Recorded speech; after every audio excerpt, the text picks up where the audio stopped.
مومنین کرام یا علی مدد، مولانا حاضر امام صلوات اللہ علیہ کی یوم امامت کی 63ویں سالگرہ آپ تمام کو مبارک ہو۔ جشن یوم امامت کے اس موقع پر ہمارے دل خوشی اور محبت سے سرشار ہیں، ہمارا دل شادمانی سے روشن ہے، ہمارا قلب رقصان ہے۔ ہمیں اپنی قسمت پہ فخر ہے کہ ہمارے پاس ایک زندہ ہادی ہے، ہمارا محبوب، ہمارا معشوق، ہمارا رہنما، ہمارا دستگیر، ہمارا مددگار، ہمارا غمخوار، وہ ہمارے دل کے ہر زخم کا مرہم، وہ دین و دنیا کی بھلائی کے لیے ہر وقت کام کرنے والا مولا، جو سخت دھوپ میں ہمارے لیے ایک ٹھنڈی چھاؤں اور سخت بارش میں ایک مضبوط سائبان اور ایک مضبوط چھت ہے۔ مومنین کرام، ہر چند کے سال 2020 کا یوم امامت ایک عجیب وقت پہ آیا ہے، جب پینڈیمک کی وجہ سے، عالمی وبا کی وجہ سے جماعت خانے بند ہیں۔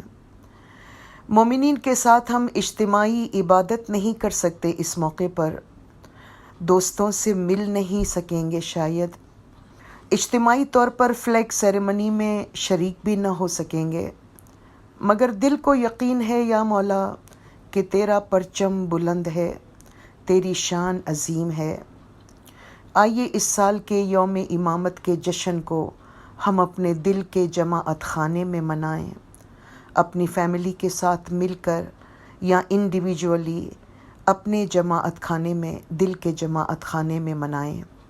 حضرت امام سلطان محمد شاہ صلوات اللہ علیہ نے پیرس میں جون 1952 میں فرمایا، "Every Ismaili has got a praying house in his heart, head, sense and conscience." مولا نے فرمایا، ہر اسماعیلی کا ایک عبادت گاہ، عبادت کرنے کی جگہ اس کے دل میں، اس کے دماغ میں، اس کے احساسات میں اور اس کے ضمیر میں موجود ہے۔ دل کے اسی جماعت خانے کو زندہ کر کے جشن یوم امامت ہم اسی میں منائیں اور ہمارے دل گنگنائیں، نور عین علی کو راج مبارک ہوئے، شاہ آل نبی کو راج مبارک ہوئے، یا علی خوب مجالس زینت کر کے فرش بچھائی غالی، آن بیٹھے ہیں تخت کے اوپر شاہ کریم شاہ والی۔ ہم اپنے مولا کی تخت نشینی پر، اس کے راج پر اس کو مبارکباد دے رہے ہیں۔ اس میں راج کی بات کی گئی ہے، حکومت کی بات کی گئی ہے، بادشاہت کی بات کی گئی ہے، اور اس بات کو سمجھنے کے لیے ہمیں قرآن، حدیث اور فرامین کا سہارا لینا ہے کہ امامت ایک باطنی بادشاہت ہے، اور یہ باطنی بادشاہت کس طرح سے ہے؟ ہم اپنے امام کو شاہ کہتے ہیں، یعنی بادشاہ۔ حقیقی بادشاہی دراصل دین اور مذہب کی بادشاہی ہے، علم و حکمت کی بادشاہی ہے۔ قرآن حکیم نے کسی بھی ظاہری بادشاہ کو بادشاہ نہیں کہا، کسی ظاہری بادشاہ کی کوئی تعریف نہیں کی، اس کے تخت کی، اس کے مال و متاع کی، اس کے لشکر کی کوئی تعریف نہیں کی، بلکہ قرآن نے امامان کو بادشاہ کہا ہے۔ امامان کو بادشاہ کیسے کہا ہے؟ سورہ نساء کی آیت 54 میں، سورہ نمبر 4 کی آیت نمبر 54 میں خدا فرماتا ہے، فَقَدْ آتَيْنَا آلَ إِبْرَاهِيمَ الْكِتَابَ وَالْحِكْمَةَ وَآتَيْنَاهُمْ مُلْكًا عَظِيمًا۔ ہم نے آل ابراہیم کو کتاب اور حکمت دی، اور بے شک ہم نے ان کو بہت بڑی سلطنت دی۔ یہاں خدا قرآن میں ایک سلطنت کی بات کرتا ہے، ایک حکومت کی بات کرتا ہے، اور ظاہر ہے جن کو حکومت دی گئی ہے وہ بادشاہ ہوں گے۔ تو ہم نے آل ابراہیم کو کتاب اور حکمت دی، اور بے شک ان کو بہت بڑی سلطنت دی۔ یہ 3 بڑے انعامات دینے کا ذکر خدا نے کیا ہے آل ابراہیم کے لیے۔ سوال پیدا ہوتا ہے کہ آل ابراہیم کون ہیں؟ کون سے صاحبان ہیں جن کو آل ابراہیم کہا گیا؟ حضرت ابراہیم علیہ السلام خدا کے ایک عظیم پیغمبر ہیں۔ آپ کو خلیل اللہ بھی کہا گیا۔ قرآن میں آپ کے اور بھی القاب ہیں۔ حضرت ابراہیم علیہ السلام کے 2 فرزند حضرت اسماعیل اور حضرت اسحاق علیہم السلام سے پیغمبروں اور اماموں کا سلسلہ جاری ہوا۔ اسماعیلی نقطۂ نظر سے ہر 2 بڑے پیغمبروں کے درمیان امامان کا سلسلہ چلتا رہتا ہے۔ آدم سے نوح کے درمیان، نوح سے حضرت ابراہیم کے درمیان، حضرت ابراہیم سے حضرت موسیٰ کے درمیان، اس طرح اماموں کا ایک سلسلہ جاری و ساری رہا ہے، اور ایک معنی میں امامت حضرت آدم علیہ السلام سے ہی جاری ہو گئی۔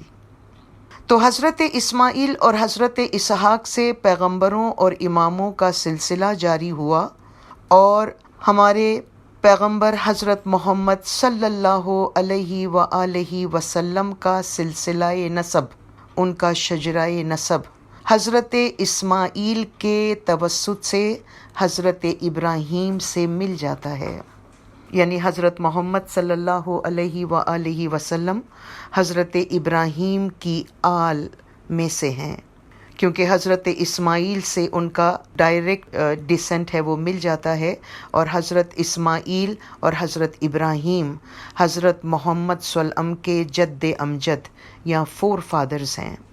تو آپ کی فیملی کا جو ایک نسب ہے، ایک شجرہ نسب ہے، وہ حضرت ابراہیم سے مل جاتا ہے، اور اسی لیے مسلمان حضرت ابراہیم کے لیے بھی ایک درود پڑھتے ہیں، جس کو درود ابراہیمی کہا جاتا ہے۔ کہتے ہیں کہ رسول اکرم صلی اللہ علیہ وآلہ وسلم سے صحابہ نے پوچھا کہ یا رسول اللہ، ہم آپ پر درود کس طرح سے پڑھیں؟ تو آپ نے درود پڑھنے کا ایک طریقہ یہ بتایا: اللہم صلی علی محمد وعلی آل محمد کما صلیت علی ابراہیم وعلی آل ابراہیم انک حمید مجید، اللہم بارک علی محمد وعلی آل محمد کما بارکت علی ابراہیم وعلی آل ابراہیم انک حمید مجید۔ اے اللہ، محمد صلی اللہ علیہ وآلہ وسلم پر اپنی رحمت نازل کر، اور آل محمد پر بھی، جیسا کہ تو نے ابراہیم اور ابراہیم کی آل پر رحمت نازل کی، بلا شبہ تو تعریف کیا ہوا اور پاک ہے۔ اے اللہ، محمد اور آل محمد پر برکت نازل فرما، جیسا کہ تو نے ابراہیم اور آل ابراہیم پر برکت نازل کی، بلا شبہ تو تعریف کیا ہوا اور پاک ہے۔ یہ حدیث صحیح بخاری میں مذکور ہے۔ تو آپ دیکھیں کہ حضرت ابراہیم علیہ السلام ایک عظیم پیغمبر ہیں، حضرت محمد صلی اللہ علیہ وآلہ وسلم کے جد امجد ہیں، کیونکہ حضرت اسماعیل علیہ السلام کے توسط سے حضرت محمد صلی اللہ علیہ وسلم کا شجرہ نسب حضرت ابراہیم سے جا ملتا ہے۔ اور اس معنی میں جب آل ابراہیم کہا گیا تو اس سے مراد وہ پیغمبر اور امامان تھے جو حضرت اسماعیل اور حضرت اسحاق سے جن کا سلسلہ جاری رہا، یہاں تک کہ وہ حضرت محمد صلی اللہ علیہ وسلم تک پہنچ گیا وہ سلسلہ، اور پھر حضرت محمد صلی اللہ علیہ وسلم کی آل سے جو امامان ہوئے وہ بھی ایک معنی میں آل ابراہیم ہی ہیں، چونکہ ان کا سلسلہ نسب براہ راست ڈائریکٹلی حضرت ابراہیم علیہ السلام سے مل جاتا ہے۔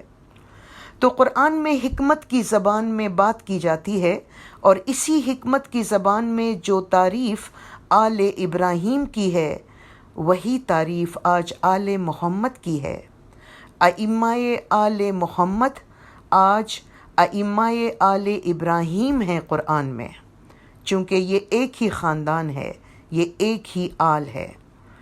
تو آج یہ تعریف آل محمد کے اماموں کے حق میں بھی ہے کہ ان کو کتاب، حکمت اور عظیم سلطنت دی گئی۔ جب ان کو عظیم سلطنت دی گئی تو پھر وہ بادشاہ ہیں۔ خدا کے نزدیک قرآن کی حکمت ہی عظیم سلطنت ہے، قرآن کے حقیقی معنی ہی عظیم سلطنت ہے، اور قرآن کے معنی کا خزانہ زمانے کے امام کی روحانیت میں موجود ہے۔ یہ خزانہ امام زمان کے باطن میں موجود ہے، اور اس طرح ان کے پاس حکمت کی ایک عظیم الشان سلطنت ہے۔ پیر ناصر خسرو اپنے ایک شعر میں فرماتے ہیں، فریدون فخر اگر خواہی بے قرآن و حدیث آور، کہ کار شاعران خیالات است کذابی۔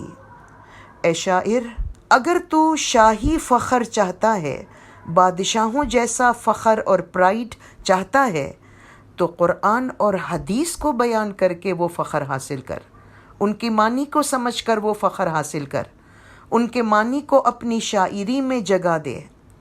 اس کے بغیر جو شاعری ہوتی ہے وہ تو ایسے ہی خیالات ہیں۔ تو آپ دیکھیں قرآن میں آل ابراہیم کو یعنی آل محمد کو بادشاہ کہا گیا، اور ان کی بادشاہی کی بنیاد ہے کتاب، حکمت، اور اسی کی بنیاد پر ایک عظیم سلطنت۔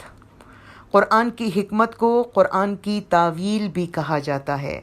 قرآن کی نورانی تاویل ہی دراصل ایک بہت بڑی سلطنت ہے، اور ہم اسماعیلی امام کو اسی لیے شاہ کہتے ہیں، چونکہ شاہ کا مطلب ہے بادشاہ، شاہ پیر، شاہ دیدار، شاہ کریم۔ یہ ہمارے ہاں جو لفظ استعمال ہوتا ہے یہ بادشاہی کے معنی میں ہے، اور قرآن میں اس کے بعد جہاں کہیں بھی بادشاہت کا ذکر ہے، سلطنت کا ذکر ہے، تو وہ اس بادشاہت سے الگ نہیں ہے۔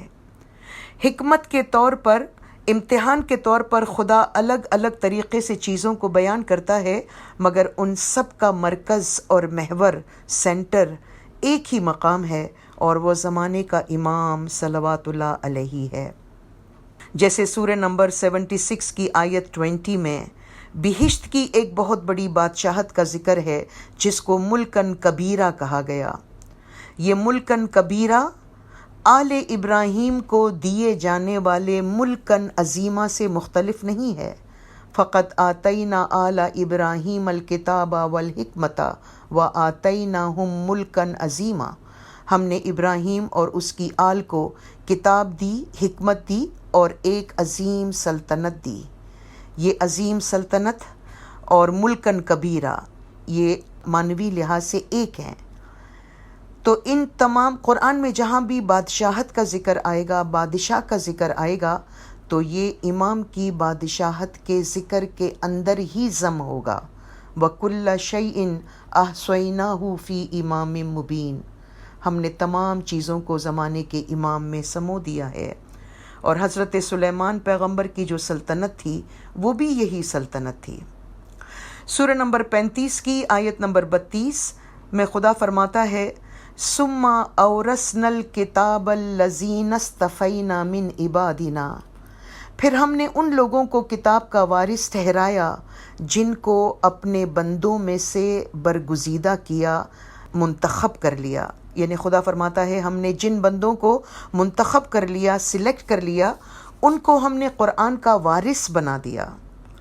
تو اسماعیلی تعویل کے مطابق امامان قرآن کے وارث ہیں، وہ بندے جن کو منتخب کیا گیا ہے کہ وہ قرآن کے وارث ہوں، وہ حضرت مولا مرتضیٰ علی اور ان کی اولاد ہے، اور دنیا میں جب تک قرآن ہے تب تک اس کا وارث ہوگا۔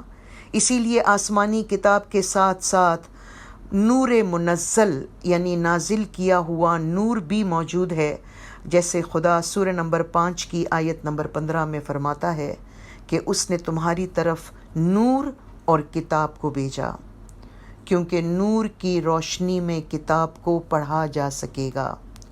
سورہ بقرہ میں خدا پیغمبر کی تعریف کرتے ہوئے فرماتا ہے کہ وہ کتاب سکھاتا ہے اور حکمت سکھاتا ہے اور لوگوں کو پاک اور پاکیزہ کرتا ہے۔ خود رسول صلی اللہ علیہ وسلم کے زمانے میں بھی کتاب کا سکھانا اور حکمت کا سکھانا لوگوں پر نہیں چھوڑا گیا۔ رسول سکھاتے تھے، کتاب بھی، حکمت بھی، اور اس کے ذریعے سے مومنین کو پاک اور پاکیزہ کرتے تھے، یعنی ان کی روح اور عقل کو پاک کرتے تھے، اور یہ سلسلہ دنیا میں ہمیشہ ہمیشہ جاری ہے۔ سورہ بقرہ کی آیت 30 میں خداوند حضرت آدم کے لیے فرماتا ہے، انی جاعل فی الارض خلیفہ، میں زمین میں خلیفہ مقرر کرنے والا ہوں۔ اور سورہ بقرہ کی آیت 124 میں حضرت ابراہیم کے لیے فرمایا، انی جاعلک للناس اماما، اے ابراہیم ہم نے تم کو لوگوں کے لیے امام بنا دیا۔ حضرت آدم کی خلافت کے لیے کہا زمین پر خلیفہ بنایا، اور حضرت ابراہیم کی امامت کے لیے فرمایا کہ تم کو لوگوں کے لیے امام بنایا۔ اس کا مطلب جب تک زمین ہے اور جب تک لوگ ہیں، دنیا میں ایک ہادی، ایک خلیفہ، ایک امام کی ہمیشہ ہمیشہ ضرورت ہے۔ اور اسماعیلی اسی ہدایت کے سلسلے کو، اسی ہدایت کی رسی کو، خدا کی رسی کو پکڑتے ہوئے اس دور میں داخل ہو گئے ہیں۔ اسی لیے مولانا حاضر امام نے فروری 2014 میں houses of parliament of Canada میں خطاب کرتے ہوئے فرمایا، Today, the Ismailis are the only Shia community who throughout history have been led by a living hereditary imam in direct descent from the Prophet.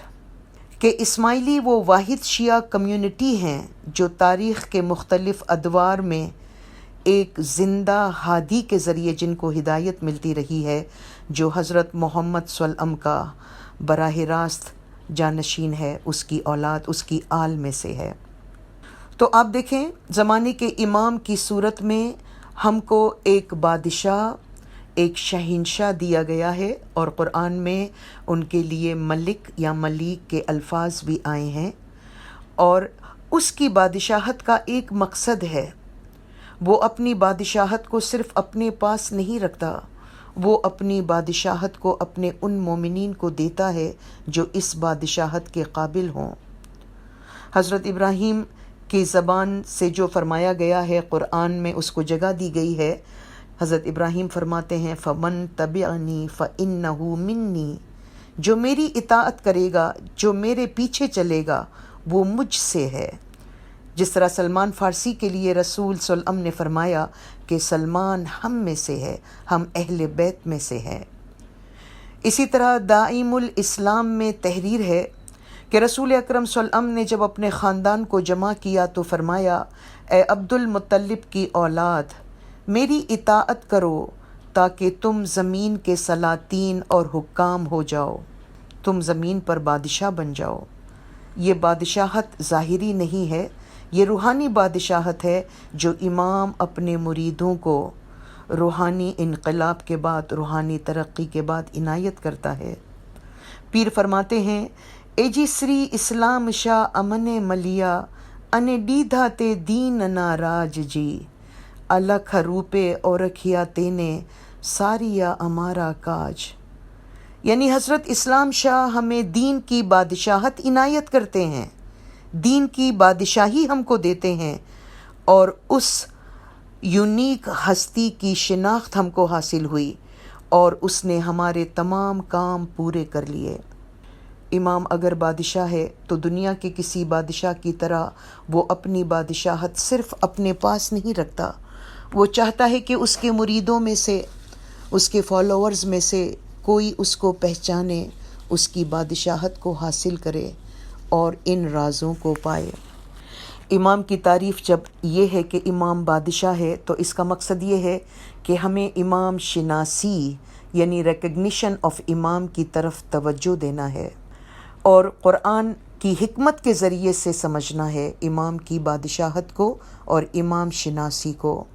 مولانا حاضر امام نے ماسکو رشیا میں جنوری 1995 میں فرمایا، first let me remind you that for all murids of the Imam, whether they are from Central Asia, from India, from Pakistan, from the Western world, the fundamental principle is the recognition of Imam of the time. مولا نے فرمایا میرے مرید جہاں کہیں سے آئیں، وسط ایشیا، انڈیا، پاکستان، مغربی دنیا، سب سے بنیادی اصول یہ ہے کہ ان کو زمانے کے امام کی شناخت حاصل کرنی ہے۔ یہ فنڈامنٹل پرنسپل ہے، یہ بنیادی اصول ہے۔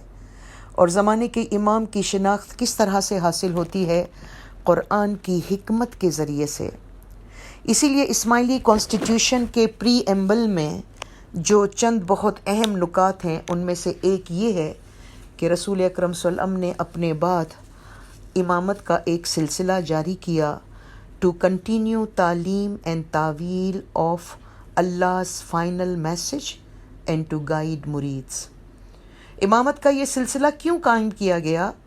تاکہ مریدوں کی تعلیم اور تعویل مریدوں تک پہنچائی جائے اور خدا کے اس آخری پیغام یعنی قرآن کی تعلیم اور قرآن کی تعویل ان کو پہنچائی جائے۔ اور کانسٹیٹیوشن میں ایک اور مقام پر تحریر کیا گیا ہے کہ امام's تعلیم lights the murid's path to spiritual experience and vision، کہ امام کی جو تعلیم ہے وہ ایک مرید کا روحانی راستہ روشن کرتی ہے اور اس کو روحانی تجربے اور روحانی دیدار کے مقام تک پہنچاتی ہے۔ یہ اسماعیلی کانسٹیٹیوشن میں درج ہے۔ تو آپ دیکھیں، یوم امامت پر امام کی تخت نشینی کی سالگرہ پر امام کو بادشاہ کہہ کر اس کی صفات کو بیان کرنا ہماری زندگی کی سعادت اور ہماری خوش نصیبی ہے۔ مگر امام عالی مقام صلوات اللہ علیہ چاہتے ہیں کہ ان کے مرید تعویل کے ذریعے اور تعلیم کے ذریعے اس کی سلطنت، اس کی بادشاہت کے رازوں کو پائیں اور امام شناسی حاصل کریں، ریکگنیشن آف امام حاصل کریں۔ امام کو صرف ظاہر میں جاننا اور پہچاننا کافی نہیں ہے، بلکہ اس سے آگے بڑھ کر تعلیم اور تعویل کے ذریعے سے امام کی روحانی شخصیت کو پہچانیں، امام کے معجزات کو پہچانیں، امام کے پاس کسی مرید کو دینے کے لیے کیا کیا انعامات ہیں اس کو پہچانیں۔ امام کسی مرید کو اپنے دل کے مدرسے میں پڑھا کر اس کے دل پر تعلیم اور تعویل کے تمام راز روشن کر دیتا ہے۔ یہ اسماعیلی تاریخ میں امام کی طرف سے مریدوں کو خصوصی تعلیم، روحانی تعلیم دے کر مولا نے ان کے دلوں کو منور کیا ہے، اور ان کے ذریعے سے تعلیم اور تعویل کا ایک سلسلہ جاری ہے۔ لہٰذا آج اسماعیلی لٹریچر میں ہمیں دیکھنا ہے کہ ہمیں امام کی روحانی تعلیم اور تعویل کس طرح سے حاصل کرنی ہے۔ امام سلطان محمد شاہ صلوات اللہ علیہ فرماتے ہیں، محنت کر کے علم سیکھو اور عالی ہمتی سے کام لو۔ 1900 میں ایک اور جگہ فرمایا، دین کی باتیں ایک دوسرے کو سناؤ۔ بمبئی میں 1950 میں فرمایا، تم میں سے اکثر نے مذہب کی ایسی کتابیں نہیں پڑھی ہیں، تم ان کو پڑھو گے تو سمجھ آئے گی۔ 1899 میں زنجبار میں فرمایا، قرآن کو حکمت اور دانائی سے پڑھو، حکمت کے ساتھ پڑھو گے تو فائدہ ہوگا۔ حقیقی علم کی کتابیں پڑھ کر ان پر عمل کرو گے تو فرشتے ہو جاؤ گے۔ یہ ناگپور میں 1903 میں فرمایا۔ پھر دارالسلام میں 1899 میں مولا نے فرمایا، جو بے علم ہیں وہ حقیقت کو نظر انداز کر دیتے ہیں۔ تو امام کے ایک مرید ہونے کی حیثیت سے جشن یوم امامت منانے کا سب سے بہترین طریقہ کیا ہے کہ امام کی تخت نشینی، امام کی روحانی بادشاہت کو سمجھنے کے لیے عملی کوشش کریں، پریکٹیکل سٹرگل کریں، تعلیم اور تعویل کے ذریعے سے اسپریچول ایکسپیرینس اور ویژن تک پہنچنے کی کوشش کریں، جیسے امام کی ہدایت ہے، جیسے امام کی خواہش ہے، اور جیسے اسماعیلی کانسٹیٹیوشن میں ہے کہ امام's تعلیم lights the murid's path to spiritual experience and vision۔ امام مومنین کی ظاہری زندگی کو کامیاب کرنے کے لیے بہت سارے فلاحی کام کرتے ہیں، لیکن مولا کی یہ بھی خواہش ہے کہ ان کے مومنین بھرپور روحانی ترقی کر کے روحانی تجربے اور دیدار کے مقام تک پہنچیں۔ حضرت امام سلطان محمد شاہ صلوات اللہ علیہ نے فرمایا، کہ دو قسم کی دنیائیں ہیں، the world of material intelligence and the world of spiritual enlightenment. اور مولا نے فرمایا یہ ایک دوسرے سے فنڈامنٹلی ڈفرینٹ ہیں. ورلڈ آف مٹیریل انٹیلیجنس میں ہم رہتے ہیں. مولا نے رفتہ رفتہ ہمیں بہت نوازا، ہمارے خاندانوں کو آباد کیا، جماعتوں کو ترقی یافتہ جگہوں میں آباد کیا، ہماری ترقی کے لیے ادارے بنائے، تعلیم کے لیے، صحت کے لیے، معاشی ترقی کے لیے. لیکن ساتھ ہی ساتھ جو ہمارا بنیادی مقصد ہے وہ دین کو سمجھنا، دین کے علم کو سمجھنا اور اس کے ذریعے سے آگے بڑھنا ہے. اسی لیے صرف امام کے جسم کو پہچاننا، امام کے نام کو پہچاننا کافی نہیں ہے. ہمارے بزرگوں نے کہا ہے کہ امام کی شناخت کئی مقامات پر ہوتی ہے. ہم جس میں امام کو جانتے ہیں، اس میں امام کو جانتے ہیں، اس کے بعد امامت امام کو جاننا ہے. رسول اکرم صلی اللہ علیہ وآلہ وسلم نے فرمایا میں علم کا شہر ہوں اور علی اس کا دروازہ ہے. ایک اور حدیث میں فرمایا میں حکمت کا گھر ہوں اور علی اس کا دروازہ ہے. ہم زمانے کے امام کو پہچانتے ہیں، اس کا نام پہچانتے ہیں، اس کی باڈی کو جانتے ہیں، دنیا میں وہ کون سی شخصیت ہے اس کو پہچانتے ہیں، جانتے ہیں. لیکن یہ دروازہ ہے، صرف دروازے تک پہنچنا کافی نہیں ہے، جبکہ دروازے کے اندر علم کا ایک شہر موجود ہے، جبکہ دروازے کے اندر حکمت کا ایک گھر موجود ہے. وزڈم کو حاصل کرنے کے لیے اس دروازے سے اندر داخل ہونا ہے، علم کے ذریعے سے امام کی حکمت کے گھر میں داخل ہونا ہے، علم کا ایک شوق پیدا کرنا ہے. زمانے کے امام کے پاس جو سب سے بڑا تحفہ مرید کو دینے کے لیے ہے وہ اس کے روحانی راز ہیں، اس کی نالج ہے.